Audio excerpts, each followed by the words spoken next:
Welcome back to the Fanspeak Network. I'm your host, Spread Astaire, and today we are going to jump into the DraftKings streets for another DraftKings Millymaker Best Ball draft.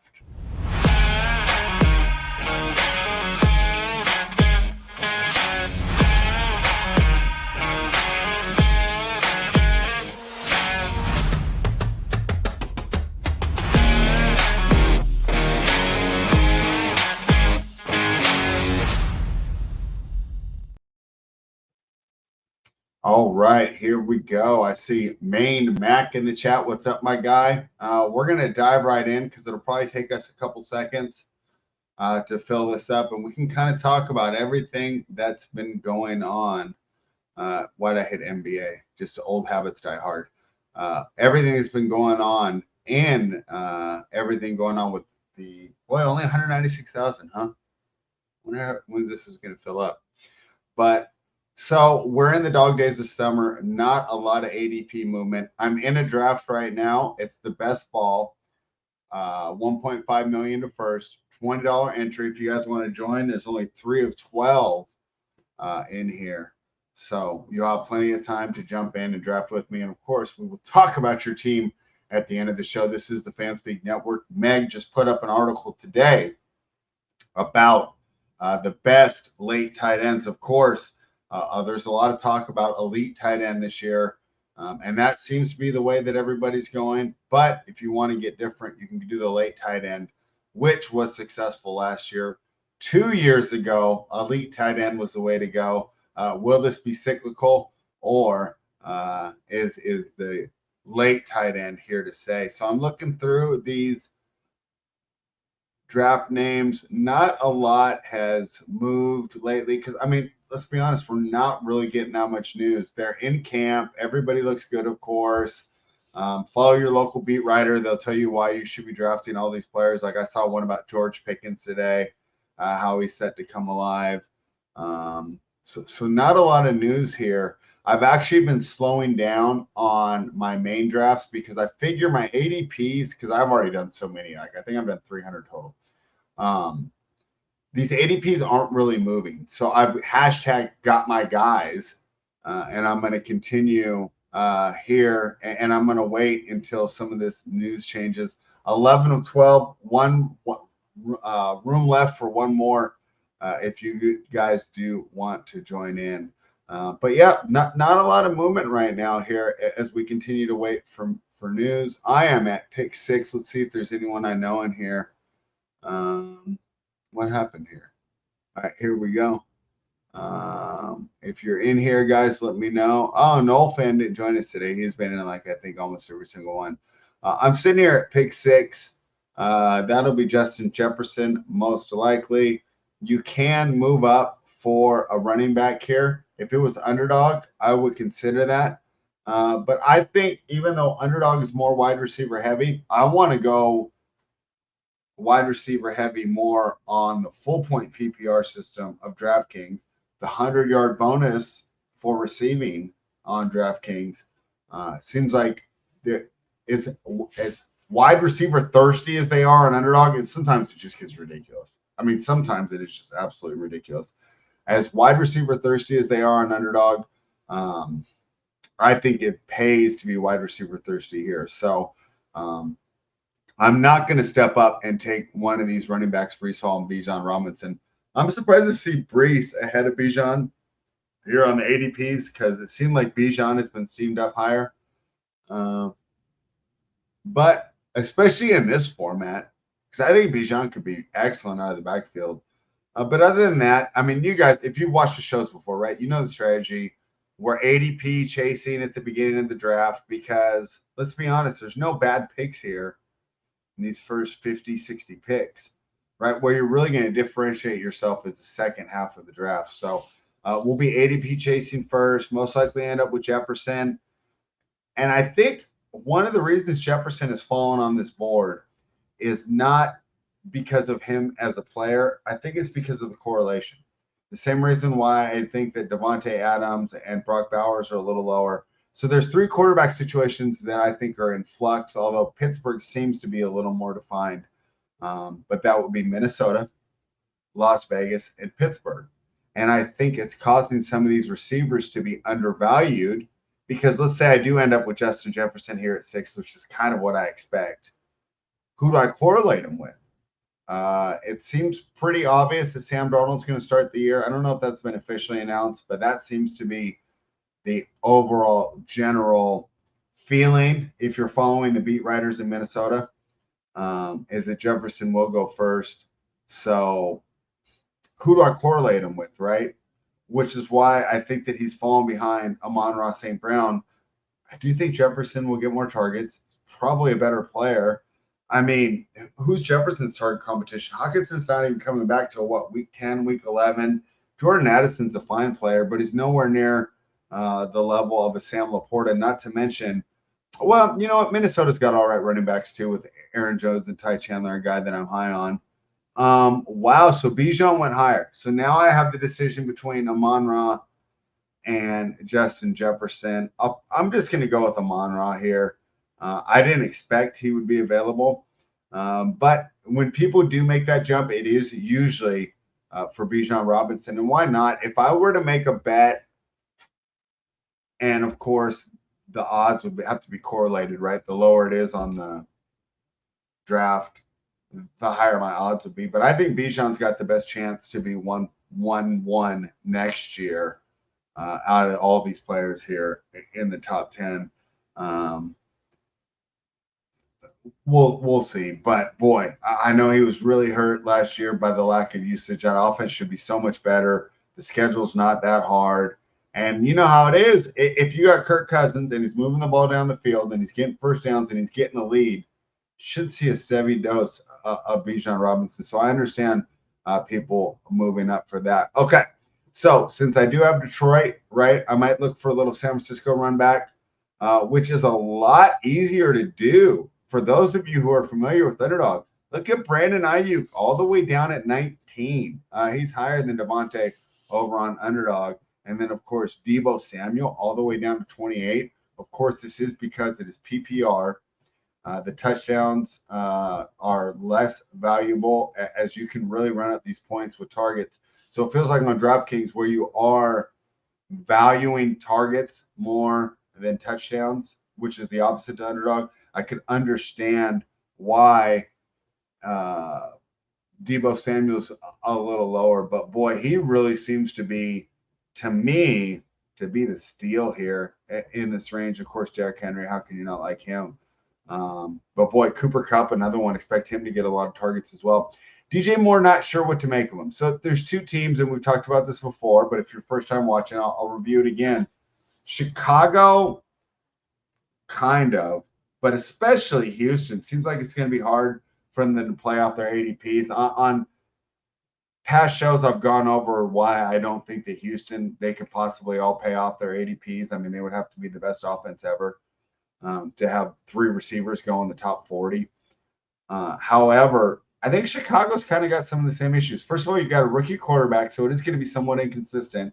I know that some people think their line's going to be pretty good. I personally do not. I'm not excited about that.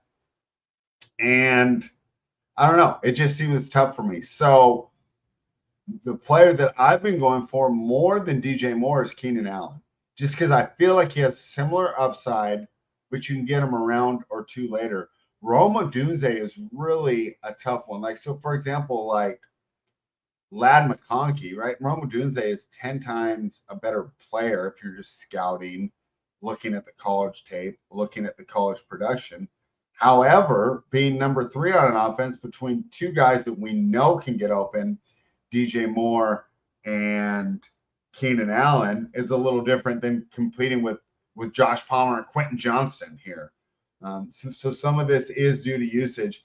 Rome Odunze, a player I really like, wondering what his usage will be there in Chicago, especially if Caleb has some rookie issues. So I have a Monron right now. I'll be targeting Brandon Ayuk. We'll go ahead and we're going to target that 49ers week 17 matchup in that game. Let's see if Ayuk's on the board for me, or TB Revenge will take him. He did not. So now I grab Ayuk. What I will probably do now, so this is interesting. Do I grab Laporta or do I grab Debo here for this continued correlation? I guess I'll just go Laporta. I don't mind Debo either way, though. So we're going to go ahead and we'll queue those two up. You know what really got me into the queuing everything? I did all those schnauzers all weekend, and I was basically just drafting off the queue. It was so hard to make sure you got your thing in time. I would queue up players the second after I made the pick. So I'm kind of in a queuing habit. I know Meg likes to queue as well. So, I'm feeling like Meg, and of course, if someone's watching the stream, they're going to be able to tell everything that I'm going to pick. But that's fine. That's the name of the game. I'm not up for 7 picks. We'll see if Laporta's still there. But Laporta's been falling as of late. And I can understand why, because, wait, why am I not here? I should be on the side here. How do I get, there we go. Now you can see me. How cool am I? Look at a picture of my cat today. I can see why Laporta's falling.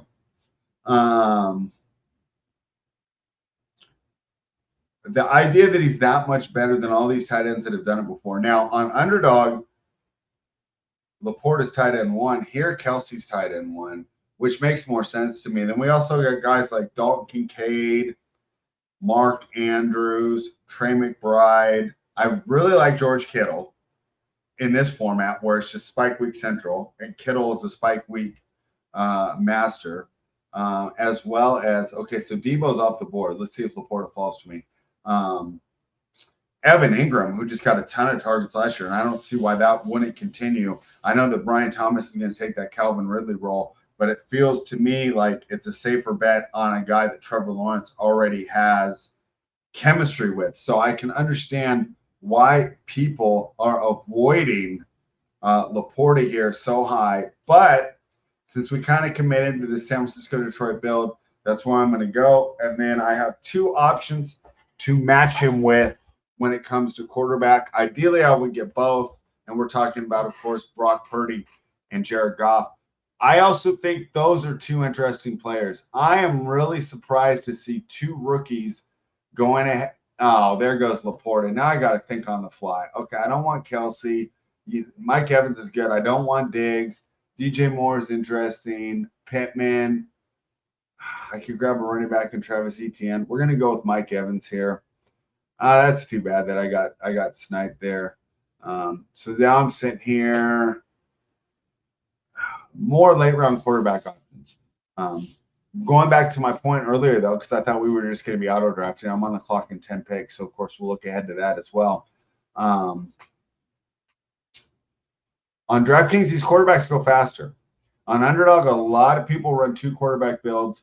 Almost everybody runs 3 quarterbacks on DraftKings. So remember that you're not going to get that same value on DraftKings by pushing the quarterbacks back like you would on Underdog. So grab them while they're there. Even reach for them. We want that correlation. And I think especially where I'm going to be targeting these quarterbacks, Jared Goff in the 120s, Brock Purdy around 100, Baker Mayfield in the 140s. The opportunity cost is not as it's not as bad. Here, let me put the draft board up. I'm sorry, I should have had that up. Here we go. So yeah, I got sandwiched by tight ends there. Laporta goes ahead of Kelsey. The guy in front of me, interesting start here. He's definitely going to be wide receiver hungry after starting Bijan Robinson, Jonathan Taylor, Sam Laporta. Be honest, this is more of an underdog start to me here. I think the rest of these guys are on the right track. We see a lot of 3 wide receiver starts. Of the 12 teams here, 4 of us have chosen 3 wide receivers.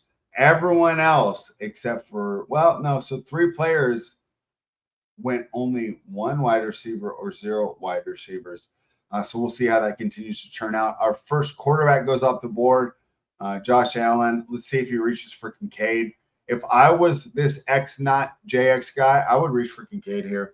I don't think it's an issue. And like I said, I'm valuing that correlation. Steve says, this room feels a bit sharper so far. Yeah, I don't have anyone that started 3 quarterbacks in a row or anything like that, right, Steve? So we'll see how it goes. And I would kind of expect that as the season continues. I think that it's going to be all sharp. And then I think some of the softest rooms, of course, will be in the middle of August when we get a lot of the influx. I don't want to say casuals. It's so weird how people say casuals. Like, it's so fun. I'm actually proud to be a casual fan of a lot of things. I'm a casual Star Wars fan. I don't need to know all the lore. So you're not going to insult me if you call me a casual there. So, all right. The leagues here. Yeah, I should have recognized your name, Etrianta. What is that like? Half Atlanta, half Travis Etienne? I'm not sure. You went 4 wide receivers to start. You're in the 10th spot. You see these guys auto drafting, huh? That should make it easy for you. You went 4 wide receivers. Jalen Hurts off the board to all right, I got to get back to the draft board real quick. I mean, the players. Okay. I'm not going Lamar right now. I could go Trey McBride. I don't hate that because I don't like Tank Dell. I don't want CJ Stroud. I do like T. Higgins a lot. I do like Dalton Kincaid a lot as well. I'm going to go with T. Higgins here. Boy, Amari Cooper's tough to leap on the board too right now. So I went with a 4 wide receiver start. Yeah, no, kind of lame, kind of boring. But we're going to figure this out. So if I were to correlate T. Higgins, that would be my earliest quarterback that I'd be going for. Burrow goes between the 70s and the 80s, right around Kyler Murray. And I guess I could have targeted Trey McBride there if I wanted Kyler. You know, one of my concerns with the Arizona stack is Kyler's never done well towards the end of the year. So when I take Kyler, I actually want to get my second QB fairly soon. I feel like he's going to help your advance rates. I wonder how he's going to do in the playoffs with his propensity for injuries there with Kyler Murray. So Kyler, there's certain guys that I think are all advance rate guys. Tua, I want someone in the playoffs there. I mean, Miami's never been good in the playoffs or in the fantasy football playoffs, right? They always fall off in December. So Tua one, Kyler's another one, right? These are advance rate guys. Who do I trust in December? Give me Josh Allen. Jared Goff has a nice schedule. Give me Lamar Jackson, right? I mean, these are the guys that we're looking for. Patrick Mahomes year round. We see 2 tight ends go off the board here. So what am I looking at on tight end? So for my tight ends right now, to me, I really make this, you know, I love Brock Bowers, but all jokes aside, we have 5 tight ends that I need to have. I need to have one of these 5. So we'll see where we're at. I'm up in 1 pick. All right, now it's time to start thinking about running back or quarterback.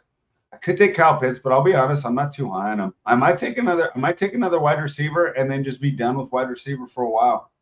I love Xavier Worthy this year. I think I think he really correlates to Tyreek Hill. Yeah, I'm going 5, right? I'm going 5 wide receivers. All right. So I just took. Oh wait, did I take Terry McLaurin accident? No, I got Xavier Worthy. Okay, let me get back to the draft board, and then I'm gonna check some of your guys' comments. If 11 is auto drafting 3 running backs early is the first real misstep. I mean, you got to agree, or I got to agree with you, right? Especially in this format here, Steve. We talked about how on Underdog you really want your running back to hit the flex. Here on DraftKings, it's more of a 50-50 proposition. All right, let's see where these guys are continuing to go. So, boy, I've gone all in on the 0 running back strategy, which I'm pretty comfortable with. I mean, it's pretty nice not to have to worry about wide receiver now. Because for me, the cutoff is right around Cortland Sutton, Jameson Williams. I was in a draft, was it this morning or last night? Jameson Williams went ahead of Xavier Worthy. It was crazy. I could not believe that. So wild stuff will always happen here. 3 of the first 4 for Travis Furniture running backs. Let's see. Felton, Kevin, and Luke. Was he the highest player on the board? What's up, Andrew? Good to see you, my man. Looking forward to your guys' next show. You guys are always fun. Of course, check out Andrew and Justin As not only do they give you the great best ball information, they give you the best ball banter, BBB. Big Baller Brand, Best Ball Banter. Good to see you, Andrew. All right, let's see. My guy to league went with Anthony Richardson to pair with Michael Pittman. He's another one. I consider him an advanced rate guy, the league. I would try and get another quarterback fairly early there. I worry about his health. I mean, he didn't even make it through a full game last year. 2 more of those tight ends go off the board. So at a certain point, I might be looking at George Kittle here. And of course, they do need to start looking at running backs. I don't like Stroud here. Not that I think he's going to have a bad season, but it's like, why? Well, first of all, I didn't correlate him at all because the wide receivers are too expensive. I just think the Houston prices are too expensive overall. Joe Mixon is fine for a running back. The usage should be there. Alvin Kamara, I like him so much more on this website than on Underdog with the PPR and Derek Carr's propensity. That's my word of the day to cut.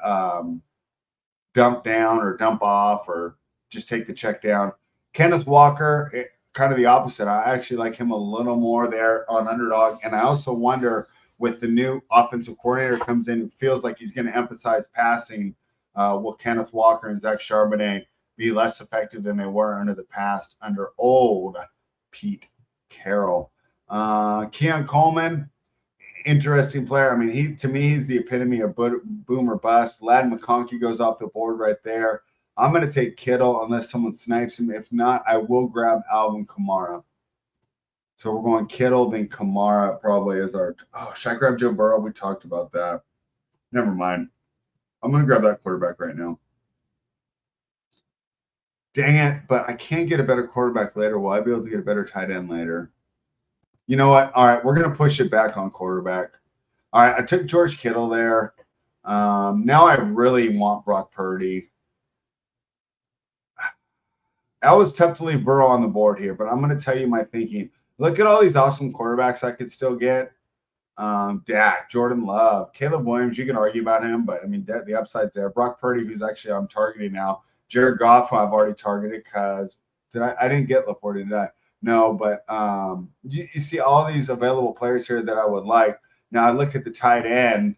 I'm kind of like Evan Ingram more than Kittle, but I just went for it right off the bat there. I didn't want to risk it because I do want a top tight end. I already went 5 receivers. We've gone all in on the 0 RB build. Confident that I can get some of these receivers to match up. With Mike Evans, of course, I got Baker Mayfield there way in the back here. So the only ones I've really missed out on correlating will be Mahomes. I mean, maybe Burrow comes back to me. Did he already go off the board? Let's check. No, see, Burrow's not even off the board yet. There's a chance he's still there. So I'm kind of happy with that Kittle pick. Of course, I could have gone Burrow, Ingram. I might regret that. I do like Ingram a lot this year. I think he's in line for a lot of targets. Kamara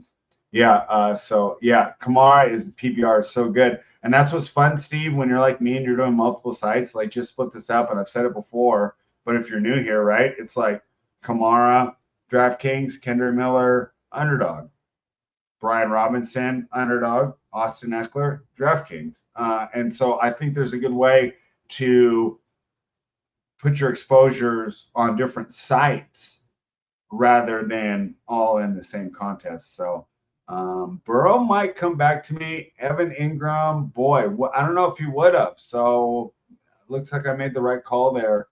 Let's see. Will M Place take Joe Burrow? Did he have Jamar Chase? No, he did not. So I doubt he will. I don't even know what he's doing. He's got to take a receiver here in my mind, but this is DraftKings. You never know what people can do. He has Bijan, Taylor, Laporta, Jacobs. He didn't draft the wide receivers. First wide receivers, Hollywood Brown, Christian Watson. And then he takes Kyler Murray. Does he know the Hollywood Brown's on KC now? Okay. I'm not going to complain. I'm going to just draft Joe Burrow. And things are working out nicely for me, Steve. I've struggled on some of these online drafts or drafts that I've done streaming before. However, it seems as if today has been pretty good to me so far. So I started with 5 wide receivers. I grabbed my elite tight end. I think we can call him elite. Is that fair to call Kittle elite? What do you think, chat? Can I call George Kittle elite? And then, of course, Joe Burrow, my first quarterback. This is DraftKings, so 3 quarterbacks is a must. But I need to start looking at that running back position. But, guys, guess what? This is where running back is absolutely fresh. Zamir White, surprised he's so low. One of the true bell cows left. DeAndre Swift, I heard a funny joke on one of the streams I heard. Take Roshan Johnson because it just seems like whoever DeAndre Swift is paired with gets all the touchdowns and not him. Steve confirms to me that Kittle is considered an elite tight end, so this is considered an elite tight end build. I'm up at 9 picks. I'm just going to mess around here a little bit more, though. James Conner, man, I don't like him as a player, but you can't deny his fantasy viability here.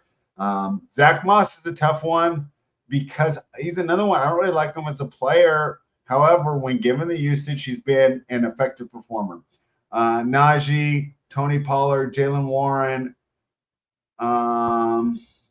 So I got plenty of options here at quarterback, which is why I did go the 0 running back start, which, like I said, if we're catering towards sites, do more 0 running back builds on this site than on the other site. This is points per reception, this 100-yard bonus, 300-yard passing bonuses. Go ahead and load all these guys up. So I need to be looking as I see some of these guys that I really like go off the board. Ramondre Stevenson's a tough one, man. I mean, the guy went in the 30s last year. It's really hard for me to believe in him, though. However, seeing what I saw last season, felt like Zeke was just as good as he was. All right, and look at all these running backs going off the board as I talk about how flush that area is. Let's see who's going to get back to me. I can get James Conner or Najee Harris. So let's go Najee. Boy, that's tough. Fine, I'll go Conner. I'll go Conner ahead of Najee, although I wouldn't mind if he got drafted. Jameson Williams goes so high on this site. So nuts. Man, it sucks leaving Jordan Love on the board there. All right, but I don't have any correlation with him at all. Okay, so we grabbed James Conner. I doubt Najee will be back for me. My apologies, Felix. Got to get a little bit of diversity here, though, right? I don't have a lot of Conner as it is. And I really, as my first running back, I really can't mess around. Let's see who's coming back. Of course, I'm going to continue to target running backs, which is why I went 5 wide receivers early. You know what? I'll probably target Purdy for my next pick, but I don't know if I'm going to get him. I don't know if I'm going to get him. Yeah, Felix isn't going to be happy with me, Meg. I left Najee on the board for freaking James Conner. What a joke. What a joke. Brock Bowers goes off the board. Chijo, great pick. I mean, he almost won the draft right there. We'll find out who gets my other favorite, Jaleel McLaughlin. I have been taking a lot of Bowers too, but I just could not make it work because I went 5 wide receivers. If I would have switched in a running back here, like an ETN or a Jacobs or if Achane had fallen, I think I could have gone double tight end there, but because I had yet to draft a running back, I need some semblance. Because all the rest of the guys I'm going to get are second string guys, right? Which might be fine for the playoffs, but I got to advance for that to matter. Sometimes when we start worrying about these weak correlations, it's like, guys, we got to advance for this to matter. You know, you can set up all the week 17 you like. If you're eliminated, it does not matter. So I had to think about advance rates there, which is why I chose a workhorse that I'd expect to be a workhorse at the beginning of the season.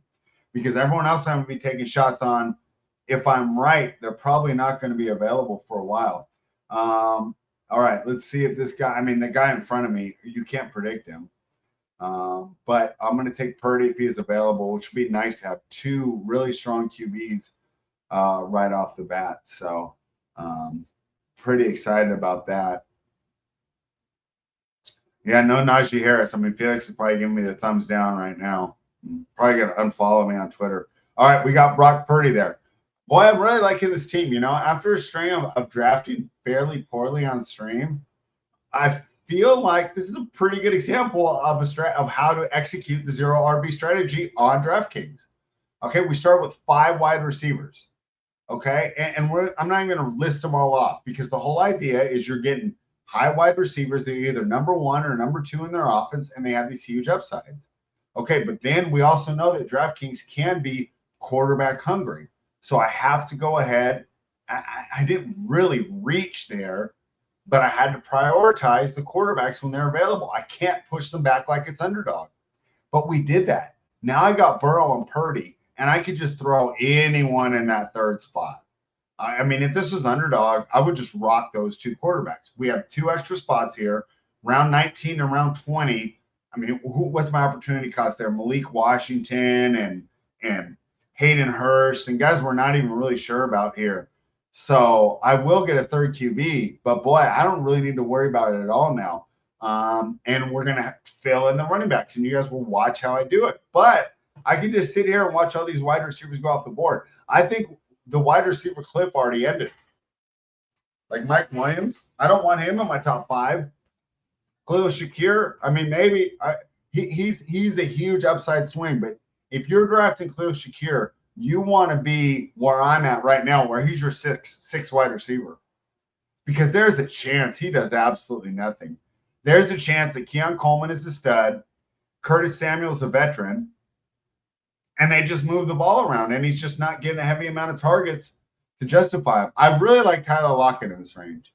I really do like Tyler Lockett in this range. I'm up here in 4 picks. Let's go back to the draft board, though, and take a look at what's going on. Trevor Lawrence just goes off the board. It's funny. The league. I was just talking about Khalil Shakir. So when I'm looking at your team, the league, and of course we'll do a little bit at the end as well. So you got 3 wide receivers already. You're really counting, and I mean, so now it's what, the 250-50 odds? But you really need Palmer or Shakir to really come into their own. But because both teams that you took Palmer and Shakir with, they lost a top target, right? We know that Mike Williams and Keenan Allen are both gone off the Chargers. And, of course, Buffalo losing Stephon Diggs, the target monster that he was. So I like the way that you did that. Jordan Addison, interesting pick. I like that. And, of course, I mean, DK Metcalf's a player I love. I probably have too much DK Metcalf. All right, I'm not high on Chubb. If I wouldn't have already grabbed 2 quarterbacks, I would love to get Jared Goff here. Talked about Mike Williams earlier, but I need to be looking at running backs. Gus Edwards, but I'm going to – boy, Brian Robinson on this site. Neither of these guys are going to get a lot of touches. I'm going to go Chase Brown. I'm going Chase Brown. And the idea was just this is a PPR site. If this was underdog, I'm fine with both Gus and Robinson, who I think are going to get a ton of goal line and red zone work. But I think that with Chase Brown, I have the best chance to take advantage of the PPR format. Oh, you're in the 10th spot, not 11. Excuse me. All right. So stupid. Excuse me there. So you just got Trevor to go with Brian Thomas, and you have Anthony Richardson to go with Michael Pittman. You did another one, kind of doing what I did, what we were talking about earlier there, right? You need to get 2 quality quarterbacks early because this is DraftKings. We're all going through quarterbacks, and they're not going to fall. And I like your correlation there. I also like I really think Trevor's in line for a big year. I think he was playing hurt a lot at the end of last year, and I have a lot of exposure to Trevor Lawrence. I think he's a great backup, and then you get those Richardson spike weeks. This is a great combination, the league, for advance rates. Richardson Lawrence is how you advance, and then, let the chips fall where they may. I'm going to be looking for another running back. I mean, I'm pretty much out on Nick Chubb. Now, if I had started with strong running backs, I would take a shot on Nick Chubb here. But because I really need the volume here, and I'll probably go for some Blake Corum. Oh, boy, I hope he's still here. And then after that, I'm going to have to take a bathroom break. So I hate to do this. I wish I had someone on here to cover for me. All right, I grabbed Blake Corum. I'll be right back.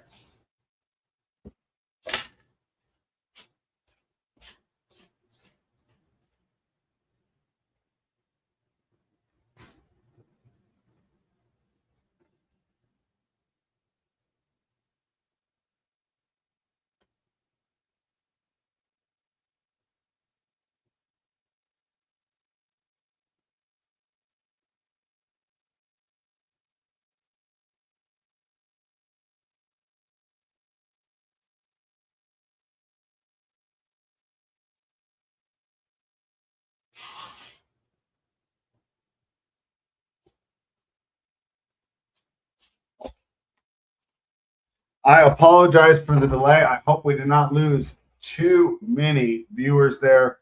Guys, don't get old. Dude, that's the one thing where I really noticed being old. You go 0 to 100 on having to use the bathroom. Let's check the draft board there. Enough about me. Our guy to league back on the clock here. Who is he going to add to Trevor and Anthony Richardson? I'm still targeting running backs from the way I did my build, but I'm in a nice spot where I can go best available. If there's a wide receiver or a tight end that I absolutely love there, boy, it kind of sucks, see, because I only have one starting running back right now. Chase Brown's going to be the backup to start the season. Blake Corum's going to be the backup to start the season. So when you do these zero running back builds, the real concern is that I build myself in too much of a hole. Hopefully, right, one of these guys emerges and then I'm doing fine there. But, if Corum or Chase Brown doesn't end up getting a lot of work to week 6, week 8, could be in a big hole here. So every strategy has advantages. Every strategy has flaws. And, of course, my flaw on this lineup could simply be it takes too long for these running backs that I'm targeting to break out. However, you're not going to be able to build a perfect team. So because of that, you realize you got to take a shot here. And we went 0 RB, and we know that running back could be the weakness here. So we're going to continue to target high upside guys, but I also kind of need a high floor at this point because I don't want to fall too far behind before these projects, these guys that I'm throwing darts on, jump into the starting lineup. Steve says, I like taking shots on Chubb, but definitely more on underdog. He's never had a big pass game involvement. I have no problems with shots on Chubb either, Steve, but I think you have to start stronger on running back, right? I need 2 to 3 established starters, and I want Chubb at 4. Probably won't even be week 10 until he's involved. He's a great playoff guy, but I just worry that you just kill your advancement rate if he's not available till week 10, week 11. I'm going to read this comment.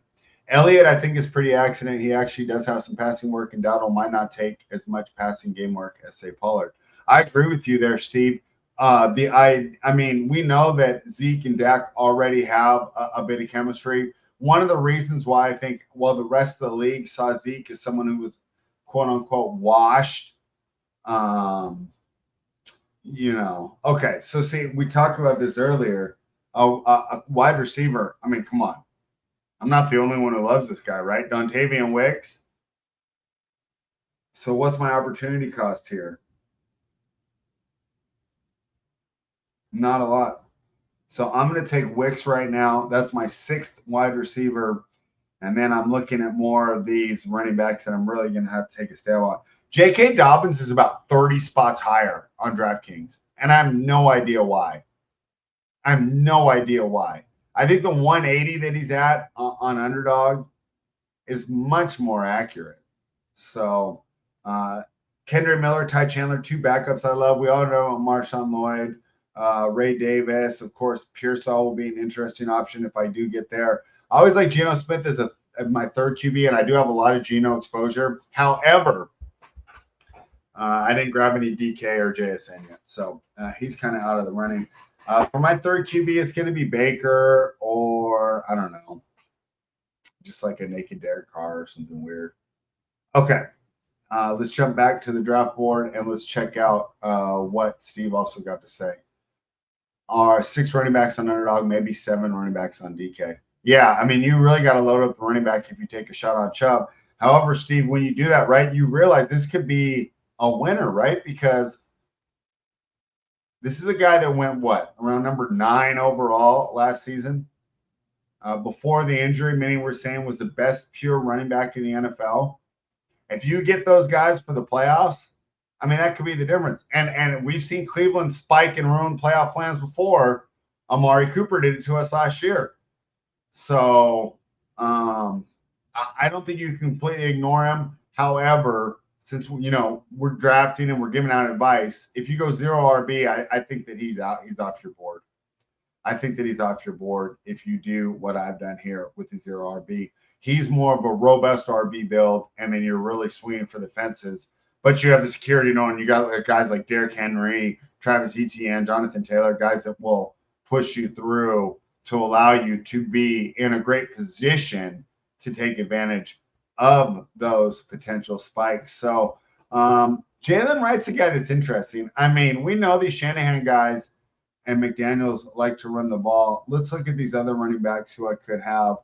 I'm going to take Ty Chandler, however, though. He's a clear number 2 back. Boy, Marshawn Lloyd's tough to leave on the board as well because they've talked about how much they intend on using him. But I'm going to take Ty Chandler. He's the clear number 2 back in an offense where, I mean, Aaron Jones has never been the paragon of health, right? I don't think it was play on the field that caused Green Bay to move on from him. The fact that they can't count on him week to week in order to be there every week, right? Which is why they moved on from him. So where I'm at, Ty Chandler, right? We talked about we're grabbing second stringers at this point. Potential, he's in the starting lineup week 10 if Aaron Jones, an older running back who has had injuries, falls out of the lineup. Also, if we're going on the same scenario for Ty Chandler, the time that he comes in the lineup, right, in this little fantasy scenario that I'm dreaming up, but this is how we do it. We galaxy brain all these picks on to see how they get the highest upside possible, right? He would be coming into his own at the same time that most likely there's a rookie quarterback who has been heavily reliant on a run game throughout his career in Michigan where he was successful. So if we're going with the idea that, right around the bye week, McCarthy takes over for Darnold, Jones is injured, we could be seeing Ty Chandler with the rookie quarterback getting plenty of opportunity there, which is my idea behind choosing Ty Chandler over Marshawn Lloyd. But I think all those guys, Corum, Kendre Miller, Ty Chandler, Marshawn Lloyd, there's a lot of luck involved. I mean, there's a lot of just stepping up to the table and rolling the dice and hoping you don't crap out because, for example, we know that Steve is fantastic at player evaluations, right? He can see the tape. He can give you a great breakdown of these players. However, that player evaluation is not going to just help you find out who gets the opportunity because the opportunity is going to come down to, is it a Kyron injury? Is it an Aaron Jones injury? Is it a Josh Jacobs injury, right? Or is it an Alvin Kamara injury? Tough to predict, right? As all 4 of those players have had, all running backs have injury concerns. So you guys understand my point. A little bit of luck, a little bit of rolling the dice here. But that's why the 0 RB build is so popular with the idea that we're just taking all these shots on guys. So, for example, if Jamar Chase goes down, Jermaine Burton isn't for sure a smash play, right? They could just go to Gesicki and T. Higgins or dump the ball off more. However, as Zach Moss goes down, I can be pretty confident. And we're talking about Jermaine Burton. I'm seeing him here on the board. I don't have a second tight end, however. I don't like any of the ones here, though. It's really between Ray Davis and Burton for me. I'm going to go Burton, and I'll be done with wide receiver there. I do have Joe Burrow as my quarterback. So now I have 2 of his secondary pass catchers, and I might also look into a Mike Gesicki towards the end there for a second tight end here. So when I'm looking at my team, I have 4 running backs. Obviously, running back is still my biggest concern, but I do have some players that I do really like in here as far as my favorite backups. Blake Corum, Ty Chandler, 2 players I really like. And like I said, you can just kind of swap those out with Kendre Miller, Marshawn Lloyd. I feel exactly the same. Going to be a little bit of luck involved to see if those players end up being successful contributors. So I'm going to have to look to get in this tight end position a little short up here. But, when I took George Kittle in the 5th round, 6th round, kind of said to myself, for this team to be good, George Kittle's going to have a good season. And you know what? I'm pretty confident in that happening. So Like I said, you can't have a perfect team. Every team's going to have strengths and weaknesses. So where the weaknesses on this team are going to be at running back and, of course, the backup tight end. Jaleel McLaughlin went off the board. I don't have Brock Bowers or Jaleel McLaughlin. I should just rage quit, but I'm here. I'll stick with you guys. Oh my gosh.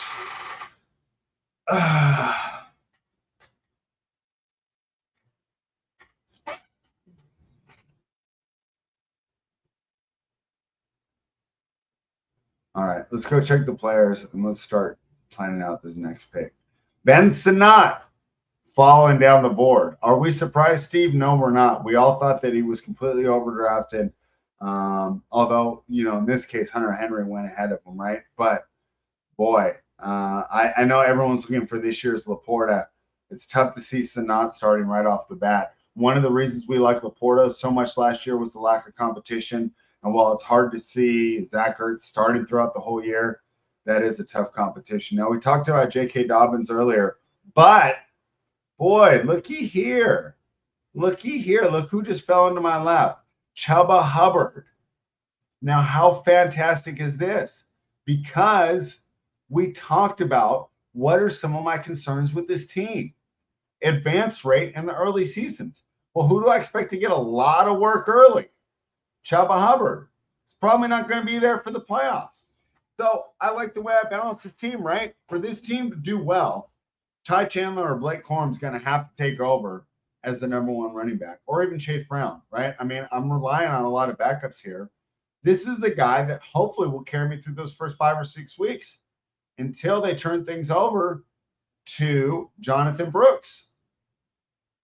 Until then. So I got really lucky. What's funny, Steve? I wasn't thinking about Chuba Hubbard, but boy, did I get lucky that he just fell into my lap there. Because look at the opportunity cost here. McLaughlin, I love him, right?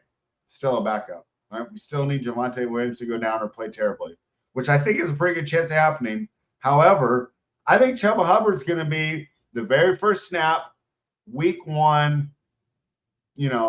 Everyone's excited. September morning. Well, I can't wait for that day.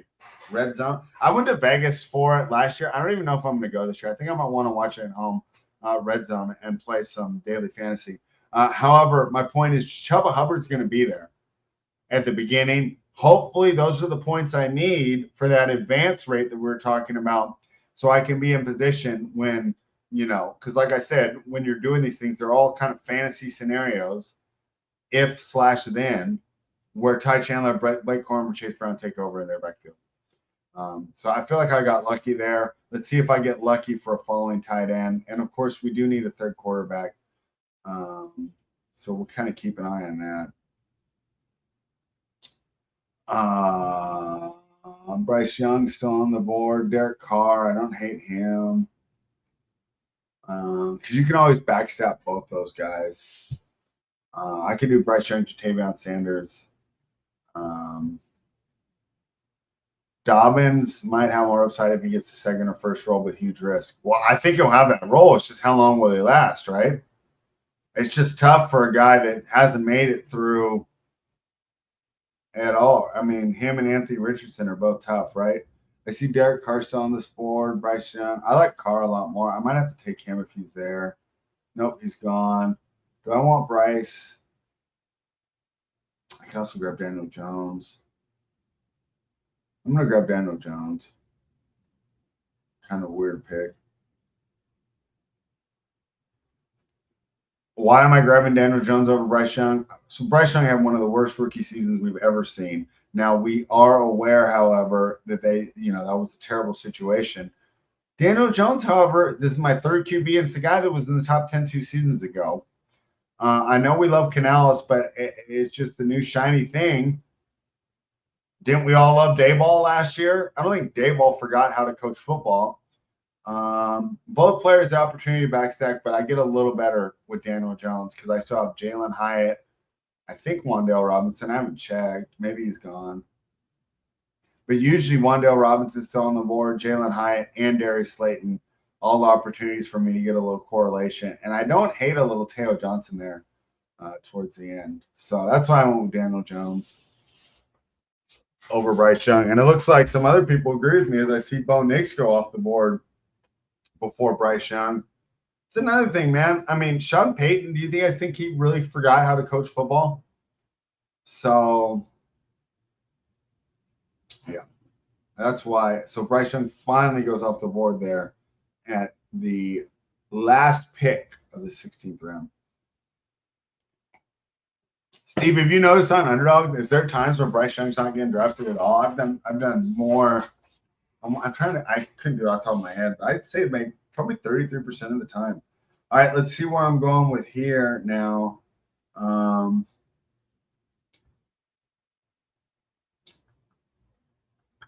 not sure where I'm going to go. We talked about correlating, but we don't want to rage. Boy, look at Jatavion Sanders right there. You know, I might grab him just naked, or I can grab Juwan Johnson. I can also do Taylor Johnson there towards the end. But this is where DraftKings is rough. See Jalen Hyatt all the way down here. But I should be able to get one of those two next. So the question now for me is Juwan Johnson or Jonnu Smith?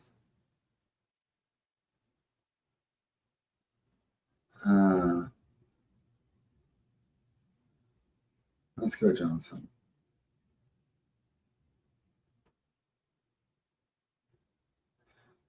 Yeah, and Steve, I'm going kind of anecdotal, right? I don't have actually, but I've seen a lot of times where he's around on the last draft. So many people go 2 QBs on Underdog, which is why you can just push it down when you notice in most of your room.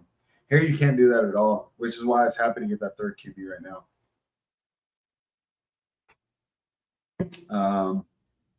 So Steve says, I like Bryce Young's upside with Dave Canales coming over from Tampa. He helped Baker, and prior to that was the QB coach for Geno and Russ.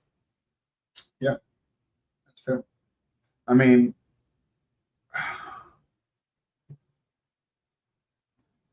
are we thinking the coaching was the issue last year? I don't even know who the offensive coordinator was off the top of my head, Steve. So.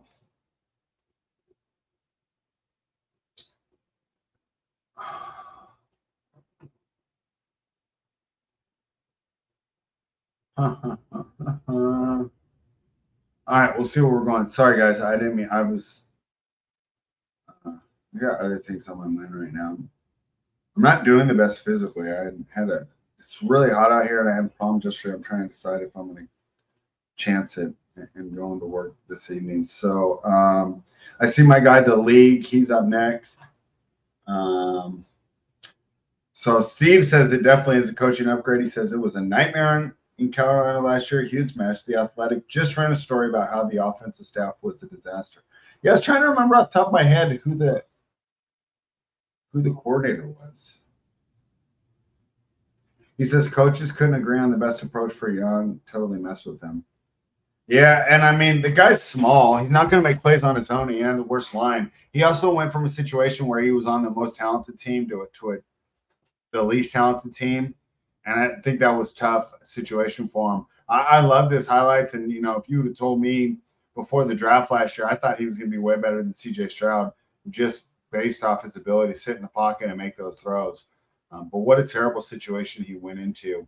So it's a make or break time. But we can't deny the fact that statistically, it's one of the worst seasons we've ever seen. All right, so I still need that 3rd tight end. I need to show up running back. And, of course, do some correlation here with Daniel Jones. So we'll probably do that with Jalen Hyatt right now. There's a little correlation now. I have 8 wide receivers. So that's probably my last wide receiver.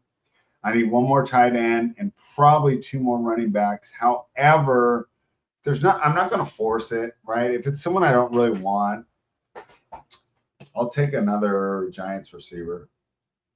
Yeah, because, boy, this is where it just gets really rough. Especially because I've been doing a lot of those time box on Underdog, and now these last 2 rounds, I mean, they're just bereft of talent. So we're really struggling here to find players. Dameon Pierce wouldn't be a bad one. I guess I could take a chance on Estime. I mean, if one of the reasons I'm in on Jaleel McLaughlin is that I do not like Javonte Williams as the number 1. McLaughlin is a small guy. There's a chance that Estime could take over that work, especially in the goal line area. And at this point in the draft, I mean, we're not looking for workhorses here. We're just looking for someone who can spike in your lineup. And if Estime does get those red zone carries, great opportunity for him to be a contributor and help this team out. So I'm hoping Pierce is still on the clock. Otherwise, I'll go with Estime. Jalen Tolbert, someone I'm not high on. If I needed wide receivers, I would take Walker. Alexander Madison, boy, it's crazy. A guy took in 5th and 6th round a lot last year. If I really had to, I would take him. Yeah, and then I mean, boy, you're really hurting for running back. So we're gonna have to take a running back with this very next pick here. Teo Johnson went. Oh, he was totally giving me my plan for the last tight end. Okay, that plan's out the window. Okay, so he says Thomas Brown was the OC last year, but he and Frank Reich butted heads. So did the QB coach and the passing game coordinator. Just a big mess there. Legit the worst thing to do for a rookie QB. All right, I completely agree. I got some Dameon Pierce there, which is fine for running back number 6. I mean, at this point, right, you're just taking shots here. We'll probably just go tight end for this last pick. So I like Mayer. I like Bowers a lot too, but he was pretty good. Murray's draft. All right, which one? I'll check out your team here in a second. All right, you're number 2. I will make sure to go over your team, my man. I see you started kind of like I did with all those wide receivers. All right, let me finish this draft off, and then we're going to go over your guys' teams. But I will definitely check that out. Murray Lime, too many limes. Yeah, I can't wait to see how Bryce Young turns out this year. It's so funny. It's I'm so used to daily betting, Steve. It's so weird to like take all these stands and then I'm not going to find out. We're not going to find out for a while. I mean, the season's still what? 8 weeks away, 9 weeks away. It's gonna be a while before we find out. So 2 more picks for my guy to league right now. Let's see where he goes. He's at a 2.583 right now. My guess is he's going to grab a quarterback here with one of these last picks. Well, boy, I mean, okay, Justice Hill. He's a player. I mean, at this point, right, you're just taking shots. There goes Estime, so he's off the board for me, but I'm going tight end anywhere. Can't let this dude take Teo Johnson. Interesting team there. He got Brock Bowers. That guy's good. Brock Bowers and Teo Johnson plus Freiermuth. Those are 3 guys I really like. Let's see how this draft finishes out. So thank you, everybody, for joining me. As you know, it's kind of winding down, and I'll be honest, I don't have a lot of hot takes on the players that are left on the board. Let's talk about some of the stuff going on over on fanspeak.com right now. That's right. Make sure you're subscribed to the channel. These guys will continue to go live.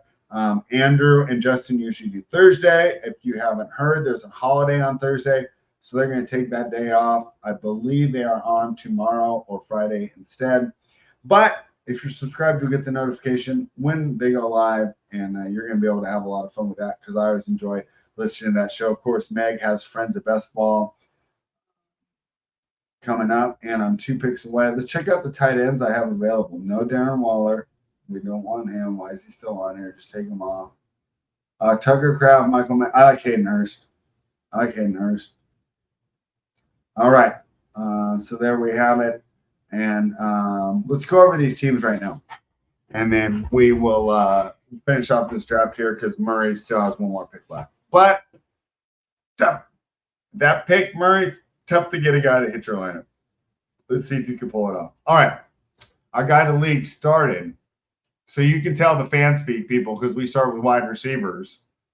He started 4 wide receivers in a row: Garrett Wilson, Drake London, Michael Pittman, and Zay Flowers. Pairs Pittman with Anthony Richardson, one of the ultimate upside swings. He could, if he's healthy, he's definitely going to be a top 5 QB in fantasy. I don't know about in real life, but in fantasy, I mean, we've seen Justin Fields do this. Question is, can he stay healthy? The league betting on that. We talked about Mixon and the great opportunities he's going to have in what we expect to be a high-powered Houston offense.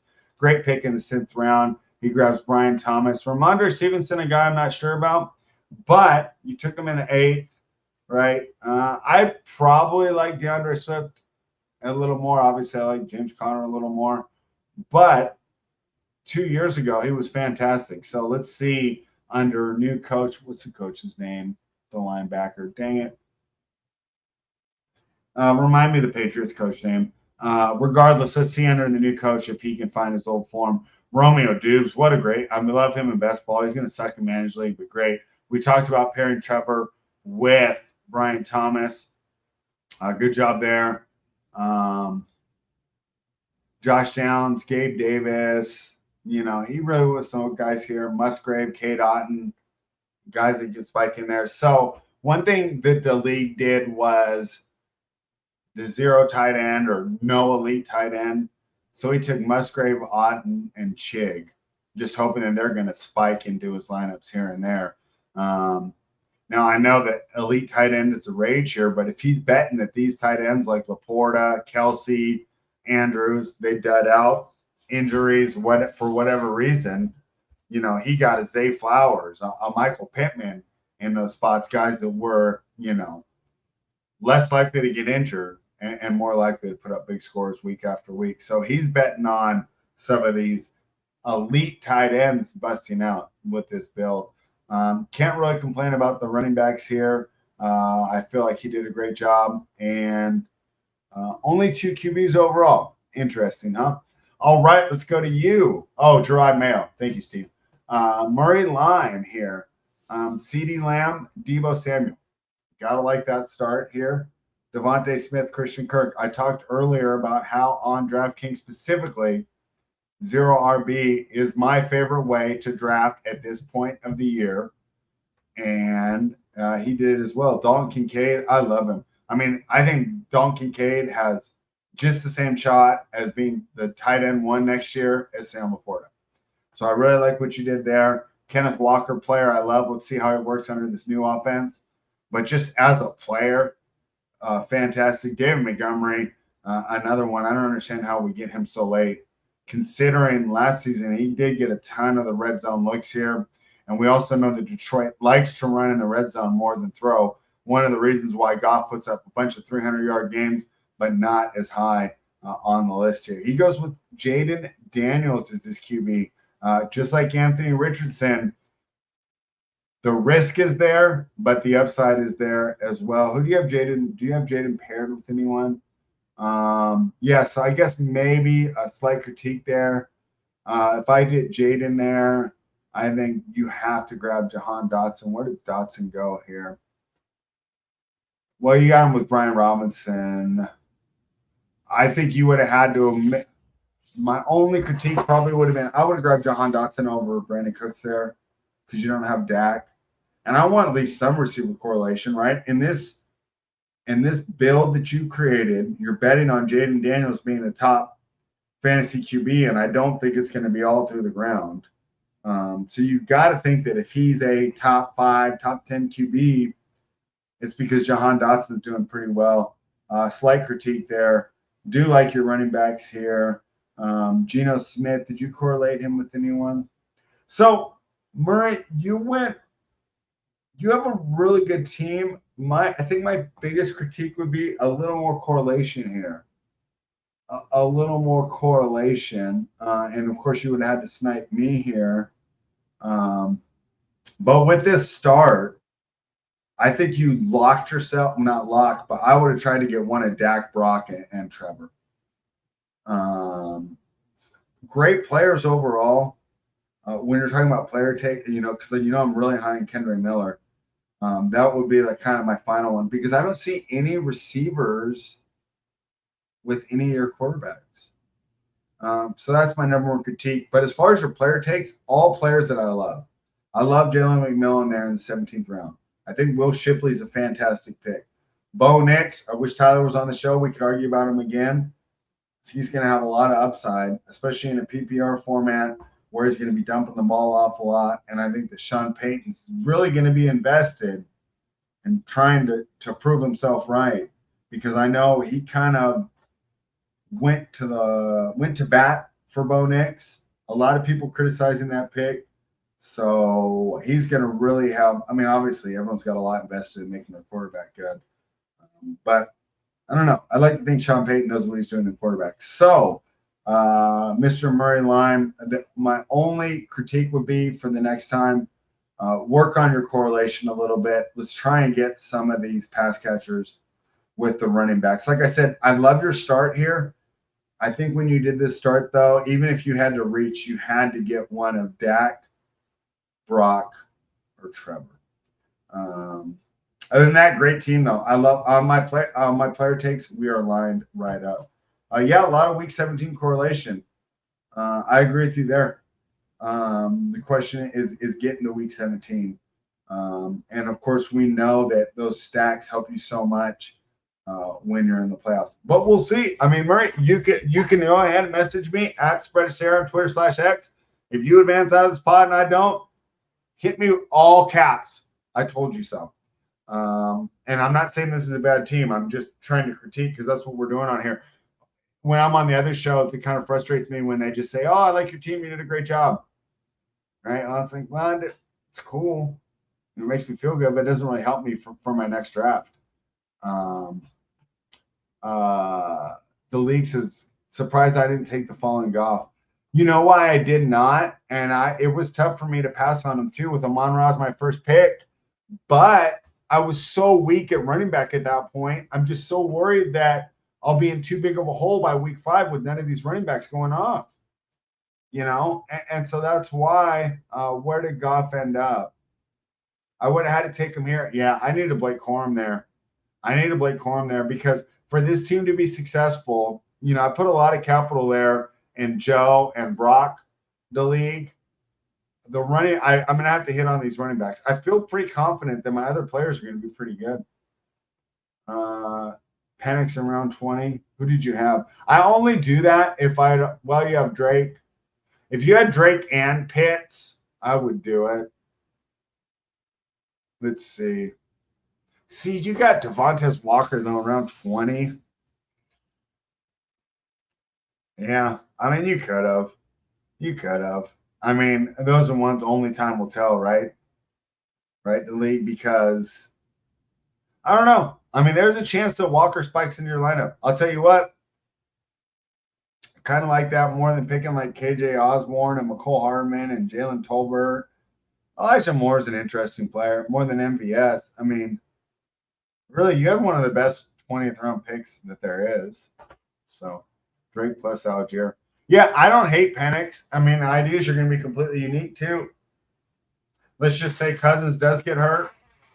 Or, I mean, I know everyone expects the Falcons to be good. What if they just absolutely suck? Right? What if they're 4-10 going into week 15? Could be looking at a panic start, right? And they just give up on Cousins. So that would have been an advantage there. Yeah, I don't know. You know what? If Devontae Walker wasn't on the board, I would say that you should have for sure. But that's a tough one to leave there, man. I mean, I was considering him in the 18th. If I didn't need height to correlate with Jones, I might have taken him there as my last wide receiver in round 18. You got him in round 20. So, yeah, I mean, these are tough. And like I said, we never know. And even then, I mean, so much of it is luck. I mean, you could have the perfect draft and, you could have a great team. And then your best guy rolls his ankle in week 15 and you're screwed after being at the top of your pod all season. So, guys, thank you for joining us. Remember, this is fanspeak.com. Head on over there to fanspeak.com for best ball articles. That's right. I know you love listening to me talk, but if you want to get all this information a lot quicker, check out the articles posted on fanspeak.com. Go ahead, upgrade to ad free, and you can also look ahead to next season using the On the Clock mock draft simulator. Thank you, everyone, for joining us, guys. Give us a thumbs up. Subscribe to the channel. We'll be back next week with more DraftKings winners.